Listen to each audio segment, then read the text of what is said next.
자, 우리 앞뒤좌우로 한번 인사할까요? 오늘은 또 어린이 주일이잖아요.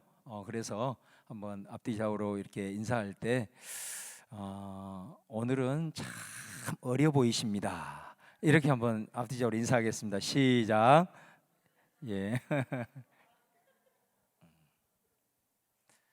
이 말을 별로 안 좋아하시는 분들이 있는 모양인 것 같은데, 제 나이가 되면 상당히 듣기 좋은 말인데. 오늘 이제 어린이 주일인데 오늘 또 여기에 우리 이제 어린이들을 가르치는 우리 선생님들이 또 함께 우리 산부 예배를 드리고 있는데 이렇게 늘 다음 세대를 위해서 이렇게 헌신해 주시고 또 이렇게 충성해 주시고 섬겨 주셔서 너무너무 감사를 드립니다. 우리 선생님들 때문에 또 우리 아이들이 이렇게 말씀 안에서 신앙 안에서 잘 자랄 수 있습니다. 우리 뭐 그 자리에 일어서지는 않겠고 또 우리 여기 선생님들이 계시는데 여러분들도 다 이분들의 손길을 거쳐서 이렇게 여기까지 오셨잖아요. 자, 그래서 우리 너무 감사합니다. 그런 마음으로 우리 같이 한번 박수 한번 할까요? 예. 어린이가 있었으면 어린이들을 축복할 텐데 이제 어린이들은 없고 또 우리 선생님들 대신해서 감사합니다. 우리가 이제 사도행전 말씀을 같이 계속 나누고 있는데 사도행전은 참 중요한 성경입니다. 모든 성경이 다 중요하지만 왜냐하면 사도행전은 교회가 어떻게 세워졌는가, 그리고 또 교회에게 어떤 사명을 주었는가, 그리고 교회를 통해서 바로 그 하나님의 나라 천국이 어떻게 확장이 되는가라고 하는 기록이 사도행전이기 때문에 우리 그리스도인들에게는 많은 성경들 다 중요하지만 사도행전 정말로 중요한 성경입니다. 예수님이 내가 내 교회를 세우겠다 이렇게 말씀을 하셨어요. 그리고 예수님께서는 그 교회를 앞으로 세워갈 기초가 되는 12제자를 부르셨죠. 우리가 왜 예수님이 12제자를 불렀냐? 구약에 보면 12지파가 있잖아요. 그 12지파를 이스라엘이라고 그럽니다. 그러니까 이스라엘이라는 그 민족은 12지파로 형성이 되어 있죠. 그런데 예수님이 12제자를 세웠다라는 것은 바로 그 12지파를 대체하는 겁니다. 그래서 이제는 예수님으로 인해서 하나님의 나라가 어떤 한 민족, 한 영역에만 국한이 되는 것이 아니고 이제는 모든 민족, 더 나아가 온 우주에까지 하나님의 나라가 이제 확장이 되는 것, 이게 예수님이 오신 아주 중요한 목적입니다. 어떤 민족이나 어떤 영역에 한정되지 않고 이제는 모든 열방을 향하여 이제 열려지는, 그래서 그 12지파를 대체하는 바로 12제자를 세우시고 결국은 그 12제자를 통해서 이제 교회가 이제 세워지게 되는 것을 볼 수가 있습니다. 그런데 이제 이 교회가 세워지기 위해서는 한 가지 필요한 조건이 있습니다. 그게 뭐냐면 예수님이 떠나가셔야 되는 겁니다. 예수님이 떠나가셔야 되는 거예요. 왜 예수님이 떠나가셔야 되지? 그렇게 생각할 수 있지만 예수님은 하나님의 아들이시지만 그리고 신성을 가지고 있지만 육체를 가지고 계시잖아요. 그러니까 이제 이 지금 이 팔레스타인 이 지역에 예수님이 그쪽을 근거로 이제 하나님의 복음을 막 선포하셨잖아요. 그러니까 이제는 앞으로 이 12사도를 통해서 이 사람들이 전부 다 모든 열방으로 다 흩어져야 되는 거예요. 예수님 육체를 가지고 계시기 때문에 그들과 동시에 함께 할 수 없는 거예요. 그래서 예수님이 뭐라고 말했냐면 내가 너희를 떠나는 것이 유익이다, 그렇게 말씀하셨어요. 그게 왜 그러냐면 예수님이 떠나면 예수님이 영으로 오시기 때문에 그래요. 영으로 오신 예수님, 그분이 성령님이세요. 그래서 이 성령님은 시공을 초월하셔서 열방 어디에 있든지 흩어져 있든지 간에 각자 속에 초월해서 시공을 초월해서 항상 하나님의 사람들과 교회와 성도들 가운데 함께 있을 수가 있는 거예요. 그리고 그들을 인도하고 또 그들을 통해서 하나님의 뜻을 이루어갈 수 있기 때문에 그래요. 그래서 예수님이 내가 떠나는 것이 너희들에게 유익이다. 그 말은 예수님이 이제 영으로서 너희들에게 올 것이다. 그분이 성령님이시다라는 것입니다. 그래서 예수님이 실제로 이제 떠나시면서 제자들에게 내가 약속한 그 성령님을 기다려라, 이렇게 이제 말씀을 하신 겁니다. 이제 성령이 임하죠. 그게 이제 2장의 내용입니다. 오늘 우리가 1장 마무리를 할 건데 2장이 되면 이제 오순절날 성령이 이제 이 세상 가운데 강림을 하십니다. 성령님이 임해서 첫 번째로 생겨난 일이 뭐냐면 교회가 세워졌습니다. 교회가 세워진 겁니다. 그래서 교회를 세워서 교회라는 것은 하나님의 예수님을 믿는 사람들이 모인 공동체가 교회잖아요. 그래서 그 모인 공동체의 성도들 한 사람 한 사람에게 성령님이 꿈과 비전을 심어주는 겁니다. 내 개인적인 비전, 또 교회를 통해서 나를 통해서 이루실 하나님의 나라의 꿈과 비전을 성령님이 오심으로써 그 꿈과 비전을 주시는 겁니다. 그리고 그 비전을 주시는 것만이 아니라 그 비전을 이룰 수 있도록 우리에게 능력을 주십니다. 능력을 주십니다. 그게 성령님의 하시는 일인 것입니다. 그래서 우리 그리스도인들은 내가 예수님을 믿었다라는 것은 우리 흔히 쓰는 표현으로 돌아올 수 없는 강을 건넌 사람이에요. 여러분, 돌아올 수 없는 강을 건넌 사람이에요. 이제는 돌아갈 수가 없어요. 한번 예수님을 믿어 내가 하나님의 자녀가 된 이상 여러분들이 아무리 하나님을 벗어나려고 애를 써도 절대로 하나님은 여러분을 포기하지 않으십니다. 할렐루야.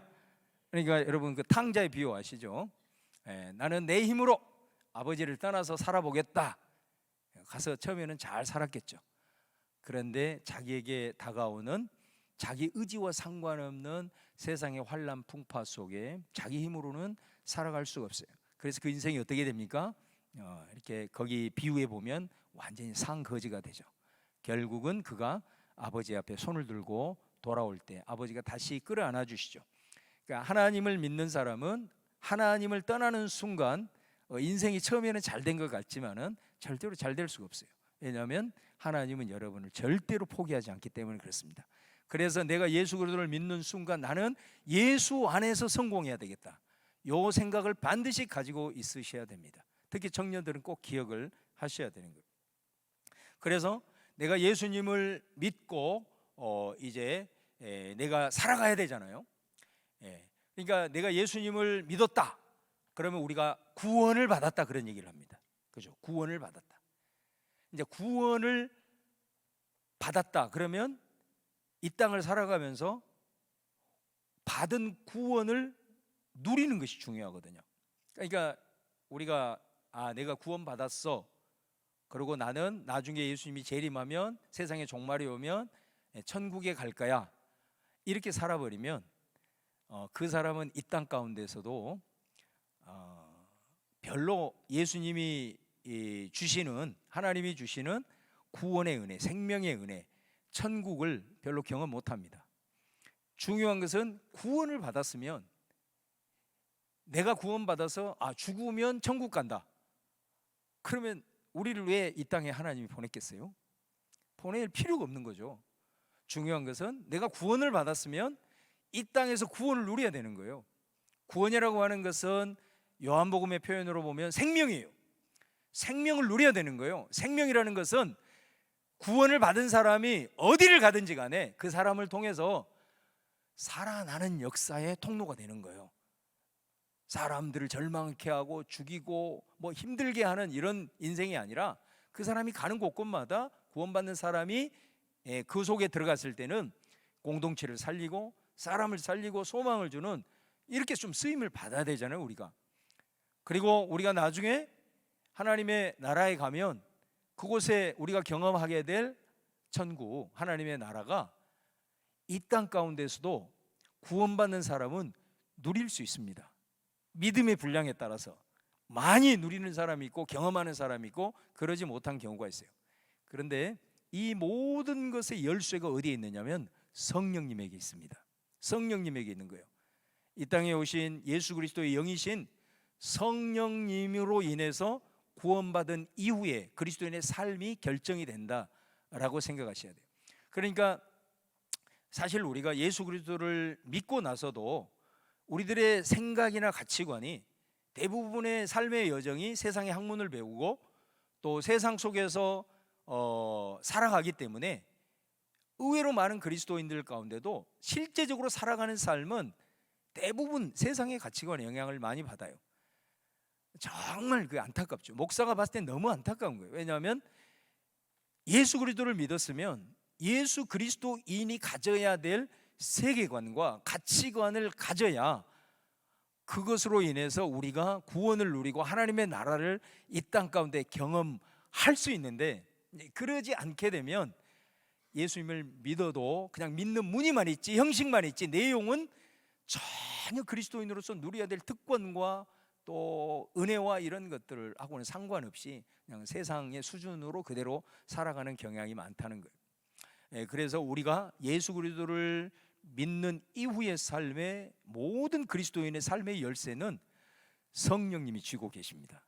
그래서 여러분들이 이 성령님에 대한 부분을 성경을 통해서 정확하게 인지하고 그것을 깨닫고 내가 왜 성령을 받아야 되는지, 내가 왜 교회에서 가는 할 때마다 성령 충만 받으라고 하는지, 그 의미들을 알아야 우리가 이제 그리스도인으로서 정말로 성공적인 멋진 인생을 살 수 있거든요. 그렇지 않으면 예수 믿는 것이 오히려 부담이 되고 오히려 예수 믿음으로써 자유함을 누리지 못하고 막 묶여 있고 그냥 교회 와도 얼굴이 막 찡그리 있고 근심 염려 다 뒤집어 쓰고 이렇게 살아갑니다. 그렇게 찌질하게 사는 인생이 아니거든요, 그리스도인들은. 그래서 그 모든 내가 구원받은 이후의 내 삶의 주권은 성령님이 쥐고 있다라는 것을 이제 우리가 꼭 기억을 해야 된다는 거죠.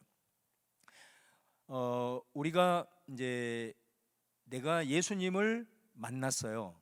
그 예수님을 이렇게 만났는데 그 예수님을 만나 우리가 이제 사실 구원을 얻은 거잖아요.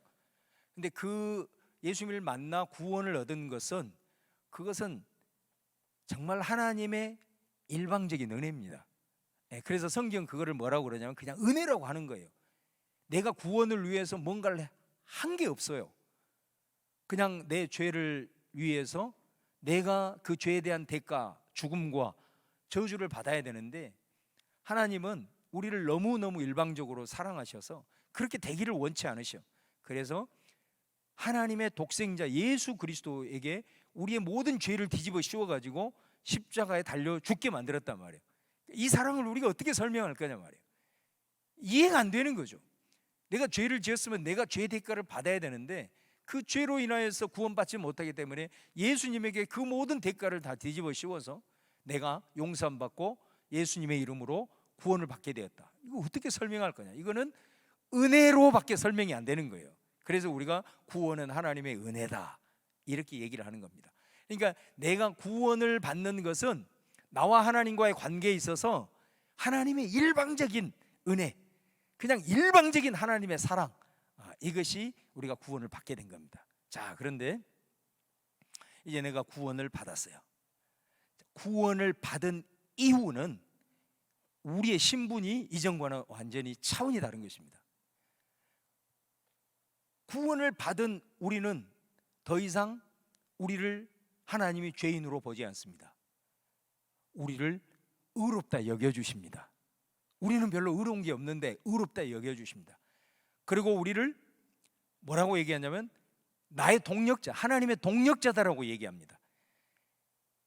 창세기 우리 인간을 지으시고 죄로 인하여서 잃어버렸던 하나님의 형상의 모습으로 우리를 바라보십니다. 그러니까 우리를 하나님이 아주 존귀하게 그리고 귀하게, 그리고 마치 하나님의 동력자와 같이 그렇게 우리를 대하시고 우리를 바라보신다 이 말이에요. 그래서 여러분, 구원을 받기 이전에는, 받기까지는 모든 게 하나님의 일방적인 은혜예요. 그런데 구원을 받은 이후에 우리들의 삶은 하나님과 우리의 관계가 인격적 관계가 되는 겁니다. 더 이상 종의 관계가 아니에요. 인격적 관계가 됩니다. 그래서 우리의 구원받은 이후의 삶의 주권이 성령님에게 있다. 우리가 성령님을 생각할 때 성령님은 무슨 영적인 에너지다, 무슨 영적인 무슨 힘이다, 뭐 이렇게 생각을 하는데, 사실 성령님은 영이시지만 인격적인 분이세요. 인격적인 분이세요. 인격적인 분이기 때문에 우리와의 관계에 있어서도 인격적인 관계입니다. 여러분, 우리가 인격적인 관계라고 했을 때 예를 한번 이렇게 한번 들어보죠. 이제 우리 청년들도 나중에 다 이제 결혼을 할 텐데, 뭐 연애를 하고 있는 분들도 뭐 대충 이 얘기를 하면 좀 알 수 있을 거예요. 자, 예를 들면 이제 결혼을 한 부부가 있는데, 이제 부인 되는 분이 이제 자기 친구들과 이렇게 이렇게 얘기를 하는 가운데 자기 남편 칭찬을 막 하는 거예요. 우리 남편은 너무 나를 배려를 잘해주고 나를 도와주고, 뭐 얘기하니까 좀 얼굴이 좀 찡그러지시는 분들이 있는데, 예. 그러니까 아무튼 막 너무 막 남편 자랑을 하는 거예요. 그러니까 옆에 있는 내 친구가 부럽다, 너무 부럽다 이렇게 얘기를 하면서 한편으로는 막 속에서 올라오는 게 있는 거예요. 그래가지고 자기 집에 가가지고 자기 남편한테 막 화를 내면서, 세상에 내 친구 남편은 막 그렇게 자기한테 잘해주고 배려하고 이렇게 막 도와주고 그런다 하더니 당신은 도대체 나한테 하는 게 뭐야 하면서 막 구박을 한 거예요. 결과가 어떻게 됐을까요? 뭐 치고받고 있는지는 잘 모르겠으나 아무튼 대판 또 부부싸움이 일어난 거예요. 본전도 못 찾은 거예요.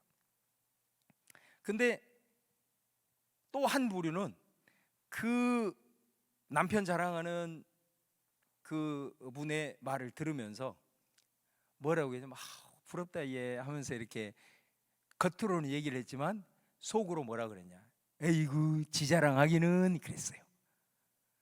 이 말이 이해가 되려나 모르겠네. 아이고 지 자랑하기는, 그랬어요.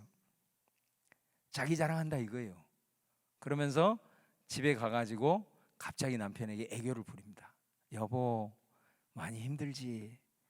내가 잘할게, 그랬어요.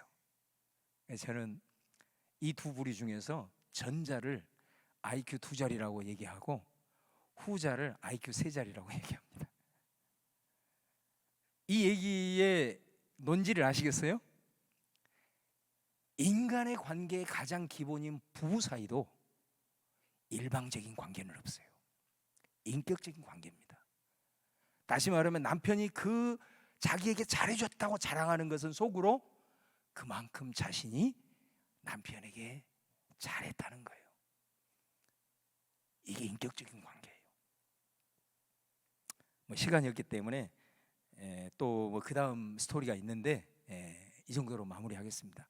2부에는 제가 얘기를 하니까 여성도들이 눈을 부릅쓰더라고. 그래서 제가 남편의 예도 들으면서 남편들을 살짝 꼬꾸려 놨습니다만은 오늘은 시간이 없기 때문에 이 정도로 하겠습니다. 제가 왜 이 얘기를 하냐면, 성령님과 우리와의 관계, 예수님과 우리와의 관계, 하나님과 우리와의 관계가 예수 그리스도를 믿기 전부터 그리스도를 만나는 시점까지는 일방적 관계입니다. 하나님의 전적인 은혜, 일방적 사랑이에요. 그래서 우리가 주님을 만나게 돼요. 구원받은 이후의 삶은 인격적인 관계라는 것을 꼭 기억하셔야 됩니다. 그래서 성령님이 우리 가운데 오시잖아요. 우리 가운데 충만하다, 성령 충만, 이런 말을 많이 들어봤을 거예요. 이 성령 충만이라는 것은 다른 말로 말하면 성령님이 나를 지배하신다 그런 말이에요. 나를 다스리신다 그런 말이에요. 내 삶을 강권하셔서 나를 주장하신다 그 말이에요. 성령 충만이라는 말이. 그러니까 성령이 충만하게 되면은 어떻게 되냐면, 내가 좀 부족하고 내가 좀 연약하지만 성령이 충만하게 되면 능력이 나타납니다. 이게 우리 그리스도인들이 진짜 누려야 될 특권이거든요. 성령님이 주시는 능력, 권능이 나타납니다. 또 성령이 우리 안에 충만해지잖아요. 그러면 우리가 삶을 살아가면서 때로는 고난, 때로는 여러 가지 견딜 수 없는 아픔이 올 수 있어요. 그랬을 때 성령님이 충만하면 그 상황을 버틸 수 있는 힘이 생겨요. 그리고 그 상황을 직면할 수 있는 담대함이 생겨요. 이거는 성령님이 하시는 게 할렐루야. 예, 물론 사람이 뭐 자기 마인드 컨트롤 해가지고 훈련되어서 어느 정도까지는 가지만 자신의 한계를 절대 극복하지 못해요. 성령님이 충만하면 극복이 되는 거예요. 인내할 수 있는 거예요. 넘어설 수 있는 거예요. 그래서 성령 충만해. 예수를 믿어 복받아라. 뭐 돈이 많이 오나 이런 것과는 비교할 수 없는 이 영적 세계가 있다는 거예요. 이런 영적인 능력이 있다는 거예요. 그래서 성령님이 우리와 함께 하시고 충만하면 이런 역사들이 우리 안에 나타나요. 반대로 성령님이 내 안에 충만하지 못하면, 반대로 말하면 성령님이 나를 강권하고 다스리고 주장하는 이것들이 소멸되어지면 내가 예수님을 영접했기는 했으나 그냥 거의 무늬만 그리스도인인 거예요. 세상 앞에 힘을 전혀 쓰지 못합니다. 심지어 윤리적으로 세상 사람보다 더 못한 짓 할 수 있습니다. 그리스도인임에도 불구하고 성령님으로 인하여 이 모든 것들이 이루어지는 겁니다. 그래서 내가 예수님을 믿고 구원을 누려야 되는데, 생명의 역사를 누려야 되는데, 하나님의 나라를 경험해야 되는데, 이것들을 위해서는 반드시 성령 받아야 됩니다. 성령 충만함을 받아야 한다 이거예요. 그것을 말씀하려고 하는 거예요. 근데 성령님은 어떤 분이냐? 인격적인 분이다. 인격적인 분이라는 것은 성령님은 우리와의 관계 속에서요 변함이 없으신 분이에요. 하나님이시니까. 성령님은 우리를 언제나 사랑하십니다. 아멘. 한번 크게 한번 해봐. 좀 반응 좀 해야 좀 설교도 좀 힘있게 하지. 성령님은 언제나 우리를 사랑하십니다. 내가 왜 아멘을 여러분께 요구하냐? 이게 성경에서 그렇게 말하고 있기 때문에 그래요. 그걸 그냥 저는 선포하는 거예요. 내가 여러분 억지를 주장한 게 아니고. 성령님은 날마다 우리에게 복 주시기를 원하십니다. 틀림없는 사실이거든요. God is good. 우리 하나님은 좋으신 분이에요. 선하신 분이기에 우리 하나님이 우리를 바라볼 때는 늘 우리에게 복 주시기를, 우리가 잘 되기를 원하고 또 우리를 사랑하시는 분이에요. 그러니까 인격적인 관계 속에서 하나님에게 있어서 성령님에게는 문제가 없어. 그분은 변치 않으시니까, 한결같은 분이시니까. 문제는 그럼 뭐예요? 나에게 달려있는 거예요. 구원받은 이유는 일방적이지 않으니까. 성령님이 내 안에 나를 주장하고 그 다음에 나를 역사를 막 내 속에서 한다고 하더라도 성령님은 제한당할 수 있습니다. 누구로 인해서? 나로 인해서. 이게 인격적이라는 거예요. 여러분, 부모가 아이가 아주 어렸을 때는 막 윽박 지르잖아요. 그냥 부모가 봤을 때는 이게 반드시 옳은 길이야. 아이가 말 안 들으면 어때요? 막 두들겨 패서라도 그 길을 가게 하죠. 근데 아이들이 크면 어떻게 해요? 청소년기를 지나고 자기 스스로 판단 능력이 있을 때 부모님이 함부로 합니까? 함부로 하면 이제 대둡니다. 힘으로 못 해봐요. 왜? 부모도 아는 거예요. 얘를 인격적으로 대해야 되겠구나. 아무리 내가 원해도 내 사랑하는 아이가 커서 그것을 거부한다면 못 이깁니다. 이길 수 없어요. 그 말은 인격적으로 대하고 있다는 거예요. 아무리 아버지가 인생 경륜을 가지고 이렇게 해야 얘가 제대로 갈 것 같은데 얘가 커서 그것을 거부하잖아요. 아버지는 더 이상 영향을 끼칠 수 없습니다. 이게 인격적 관계라는 거예요. 성령님은 늘 우리에게 복 주시기를 원하고 잘 되기를 원하고 또 우리에게 은혜 주시기를 원하는데 우리의 반응으로 인해서 성령님이 제한당할 수 있단 말이에요. 성령님이 역사하지 못할 때가 있단 말이에요. 그러면 우리가 어떻게 반응해야 되겠어요? 오늘 그거를 말씀하고자 하는 거예요. 여러분에게. 오늘 2장에 보면 성령이 막 강하게 임재합니다. 강하게 임재하니까 막 성령님이 그들의 삶을 막 인도해 가버려. 능력이 나타나 버려. 고통 속에서도 인내하게 되고 그리고 버티게 되고 담대함이 생기고 용기 있게 되고 세상이 감당할 수 없는 막 하나님의 역사들이 삶을 통해서 일어나는 거예요. 성령님이 그렇게 주장해 가거든요. 성령님이 어떻게 해서 그렇게 그들에게 충만하게 부어졌는가? 1장 오늘 말씀을 보면은 그 비결이 나온다 이거예요. 이들이 도대체 예수님이 야 약속하신 거 기다려. 그래서 이 사람들이 흩어지지 아니하고 성령님 기다리면서 막 그 마가의 다락방에 머물러 있는 거예요. 머물러 있는데 성령님이 언제 올 줄은 몰라. 그런데 성령님이 오셨습니다. 며칠 만에 오셨냐면 이 사람들은 몰랐지만 10일 만에 오셨습니다. 예수님이 떠나가시고 10일 만에 오셨어요. 그러면 10일 동안에 이 사람들이 도대체 어떻게 했길래 그렇게 성령의 그 기름 부으심과 충만하심이 그들 가운데 임해서 이전과는 전혀 다른 차원의 삶을 그들이 살아갈 수 있었겠나. 그래서 저는 이 10일을 우리 기독교 역사상의 가장 위대한 수련회였다, 이렇게 말하고 싶습니다. 오늘 이 내용을 보면 정말 우리가 이 10일 동안에 이루어지는, 제가 말하고자 하는 세 가지 간단하게 정리할 건데요, 이 세 가지는 성령을 받은 이후에, 다시 말하면 예수님을 영접한 이후에, 구원받은 이후에 우리들의 삶에 하나의 여러분에게 이정표가 되어야 합니다. 그래서 이렇게 반응해야 되는구나, 이렇게 반응하면 성령님이 내 안에 임하구나, 기름 부심으로 바람처럼 불처럼 충만하게 역사하시는 것을 알 수 있어요. 자, 세 가지. 첫 번째가 뭐냐면 이 사람들은 모여서 10일 동안 뭐 했냐. 14절을 보시면 여자들과 예수의 어머니 마리아와 예수의 아우들과 더불어 마음을 같이하여 오로지 기도에 힘쓰니라. 첫 번째는 기도예요.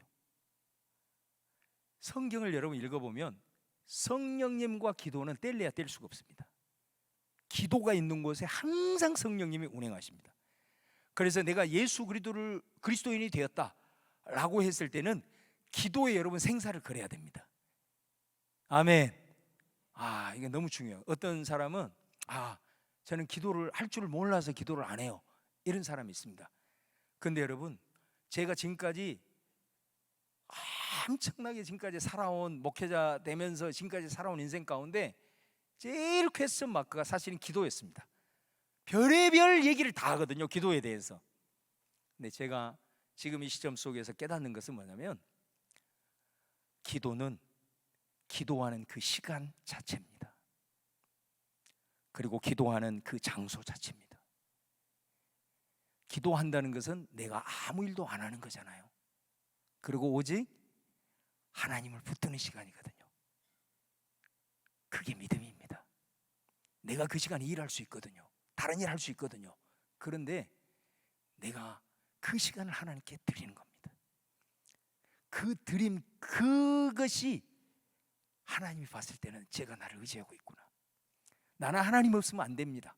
내가 일을 할 수 있는데요, 주님, 하나님이 나를 주장하지 않으면 나는 주의 뜻을 이룰 수 없어요 하면서 그 시간을 드리는 겁니다.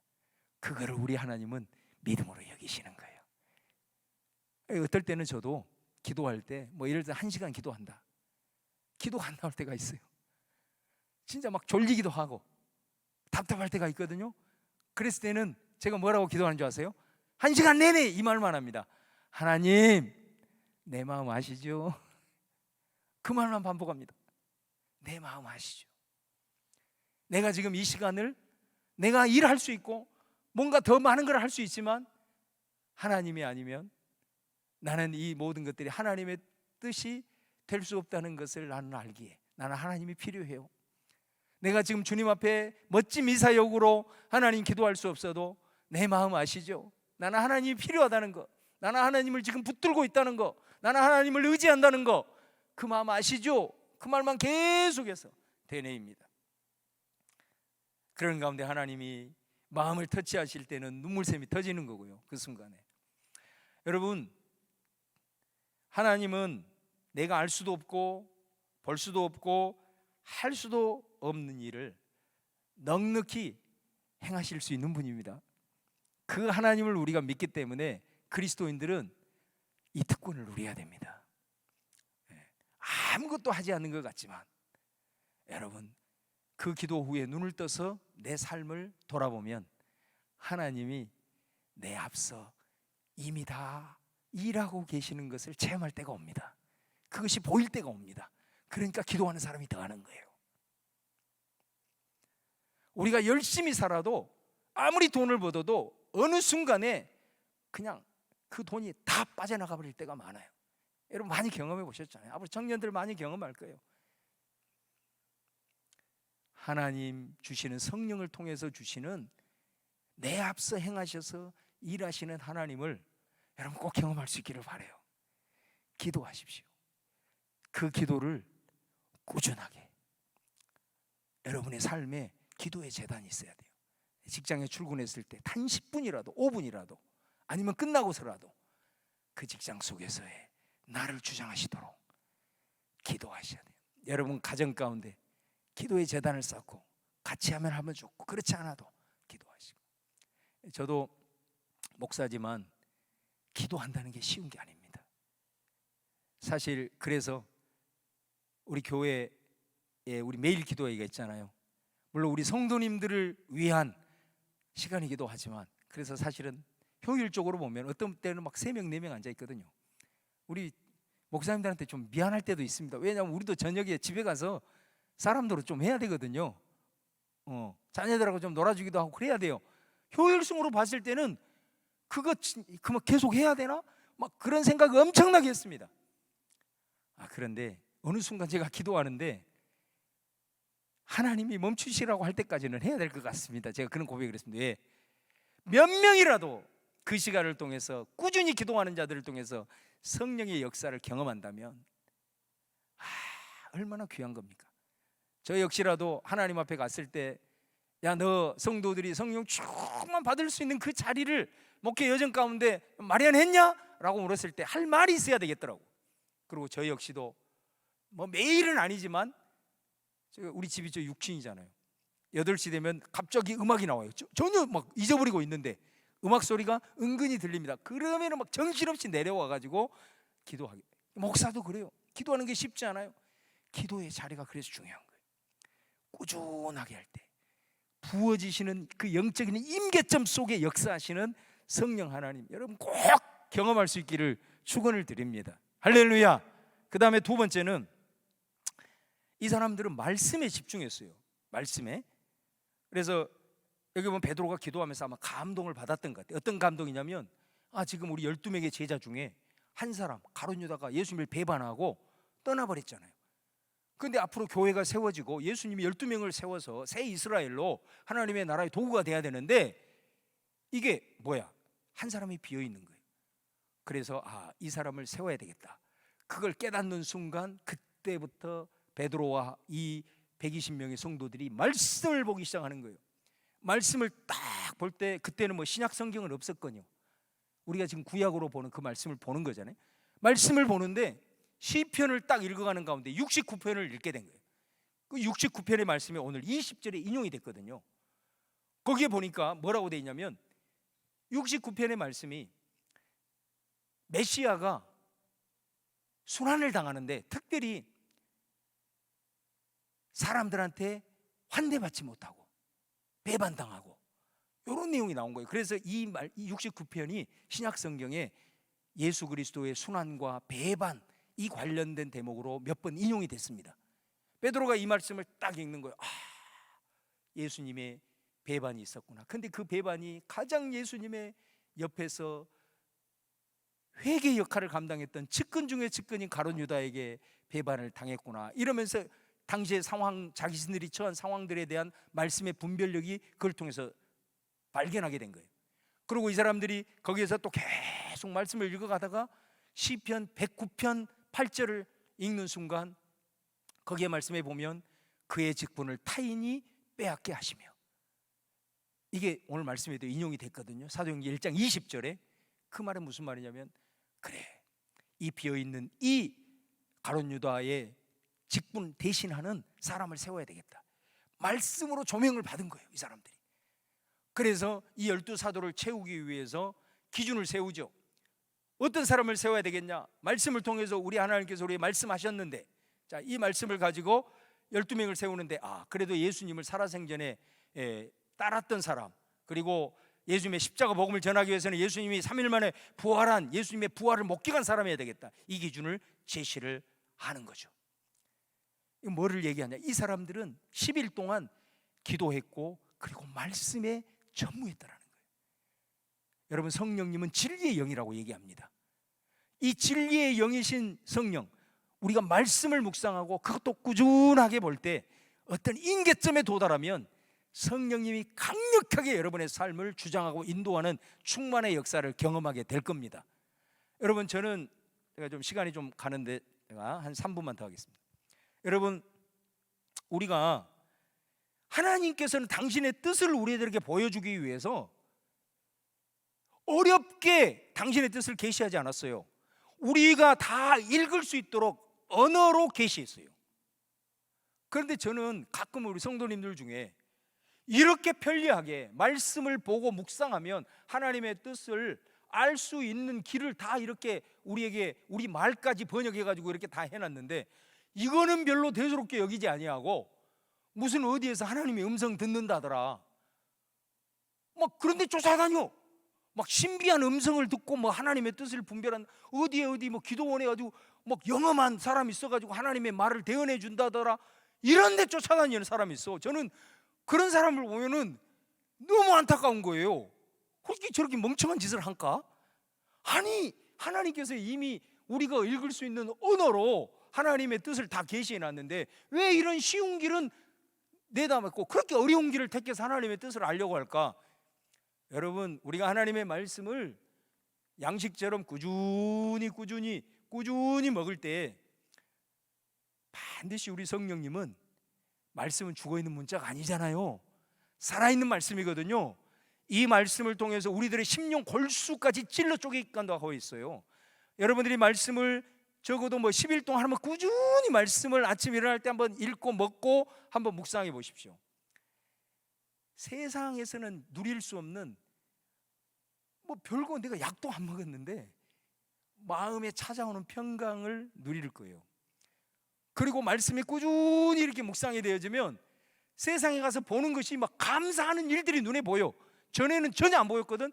그런 것이 보여. 이런 것을 경험하고 경험해야 계속 말씀을 붙들고 성령의 인도함을 받는 거예요.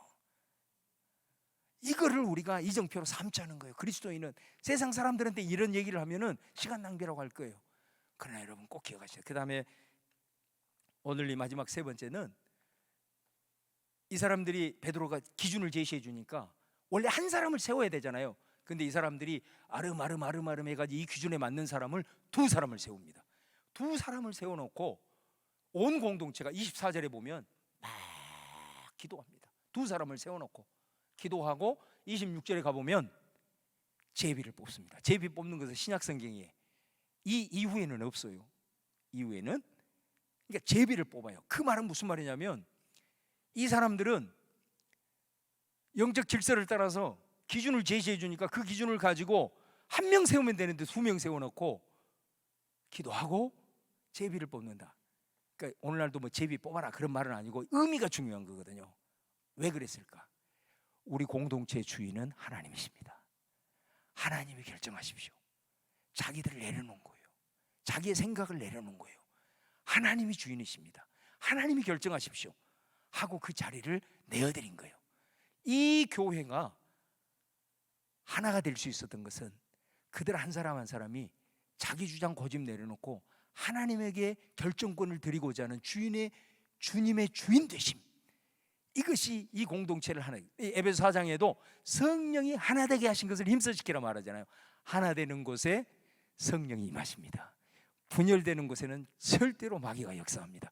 그래서 정말 이 한 사람 한 사람이 이런 모습, 이 세 가지를 통해서 10일 동안 고민하고 또 기도하고 말씀 보고 함께 나갔을 때 하나님의 성령이 그들 가운데 불처럼 바람처럼 임하여 그들의 그 이후의 삶의 여정에 새 일을 행하셨던 것을 보게 돼요. 앞으로 여러분 살아감에 있어서 정말 우리 성령의 충만함을 받고, 그 충만함 성령님은 인격적인 분이시다. 내가 전적인 은혜로 이제 구원을 받았으니 그 이후의 삶은 성령님과의 나와의 인격적인 관계구나. 성령님은 내게 변함없으시지만 내가 어떻게 반응하느냐에 따라서 성령님이 제한당할 수 있고 성령님이 역사할 수 있다. 오늘 이 세 가지를 여러분의 평생의 삶의 이정표로 삼아서 성령 충만해서 하나님 행하시는 놀라운 은혜를 누리며 사는 우리 모든 청년들, 우리 예배자들 될 수 있기를 주님의 이름으로 축원합니다. 할렐루야.